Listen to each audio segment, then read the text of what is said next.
लोकसभा चुनाव के बाद हरियाणा के मुख्यमंत्री नायब सैनी लगातार बीजेपी कार्यकर्ताओं और जनता के बीच जा रहे हैं और उनका आभार जता रहे हैं। अपने इसी कार्यक्रम के तहत नायब सैनी कैथल पहुंचे, जहां उन्होंने प्रशासनिक व्यवस्था को लेकर पदाधिकारियों के साथ बैठक की। इसके बाद वे वृंदावन गार्डन पहुंचे, जहां उन्होंने बीजेपी कार्यकर्ताओं और जनता का आभार जताया।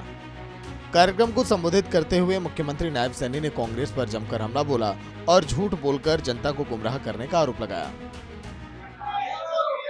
उन्होंने सबसे बड़ा झूठ तो ये बोल दिया, कहा भाई अगर नरेंद्र मोदी आ गया आरक्षण को खत्म कर देगा, अगर नरेंद्र मोदी आ गया संविधान को खत्म कर देगा।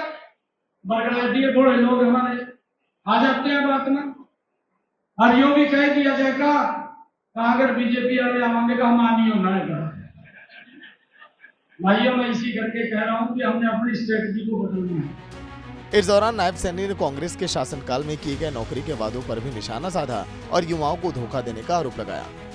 जिस सरकार के अंदर 2009 के अंदर एक घर के अंदर जाकर के भाइयों फार्म भरे गए थे कि हर घर में से नौकरी देंगे।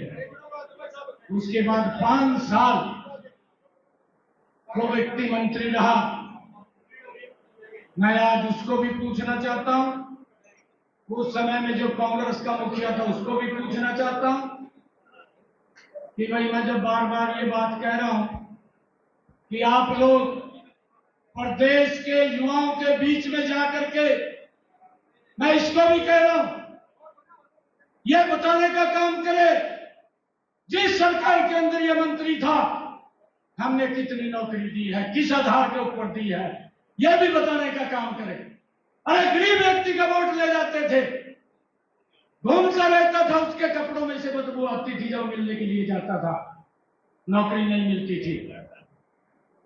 10 सालों में कितनी नौकरी दी है बताने का काम करे। मैं बड़े फख्र के साथ, विश्वास के साथ मैं भी ये बताने का काम करूंगा 9.5 वर्षों में मेरी सरकार ने कितनी नौकरी दी। मुख्यमंत्री नायब सैनी ने कहा कि उन्होंने हमारी भर्ती को रोकने के लिए लगातार कोशिश की, लेकिन हम उनके मंसूबों को कामयाब नहीं होने देंगे और पारदर्शी तरीके से परीक्षा का आयोजन करवाएंगे। वो लोग किस आधार के ऊपर नौकरी मिलती थी और नौकरी के बाद कोर्ट किस प्रकार से बाहर निकालता था, उस बात को भी पूरा हरियाणा प्रदेश का युवा जानता है। आज जब हम भर्ती कर रहे हैं, हमारी भर्ती के अंदर भी एक भी भर्ती ऐसी नहीं है जो भर्ती रोको गैंग है। वो कौन सा गैंग है वो शायद इनको मालूम होगा और वो भूपेंद्र हुड्डा को भी मालूम होगा।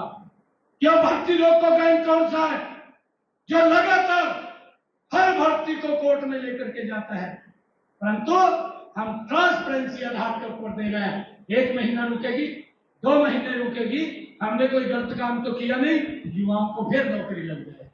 आगे भी लगा रहे हैं और लगाएंगे, हम बिल्कुल लगाएंगे, ट्रांसपेरेंसी आधार के ऊपर लगाएंगे। गरीब के मां का बेटा भी आज हरियाणा सरकार के अंदर बिना पर्ची बिना खर्ची के SCS अधिकारी लग रहा है। नायब सैनी ने इस दौरान आगामी चुनाव को लेकर अपने स्ट्रेटेजी में बदलाव लाने की बात भी कही और कहा कि हमें अपनी स्ट्रेटेजी बदलनी होगी, जिससे कांग्रेस की झूठ और अफवाह पर लगाम लगाया जा सके। वो पता नहीं आप इतना काम कर रहे हैं, मोदी जी ने इतना काम कर दिया, अरे हमारी डबल इंजन की सरकार ने इतना काम किया। 10 दिन पहले आकर के काम में फूट मार दी, कहा ये दे देंगे, देहरादून वालों कुछ नहीं, घूम रहे पीछे घूम मांगे लोग। भाइयों इस प्रकार से हमने अपनी स्ट्रेटजी को भी चेंज करना है, हमने लोगों को भी बचाना है, लोगों को अपने आप को भी बचना है। गौरतलब है कि हरियाणा में आगामी कुछ महीनों में विधानसभा चुनाव होने हैं। उससे पहले ही बीजेपी ने कमर कस ली है, जिससे विधानसभा चुनाव में अपनी पकड़ मजबूत बना सकें। सूर्या समाचार के लिए कैथल से वीरेंद्र पुरी की रिपोर्ट।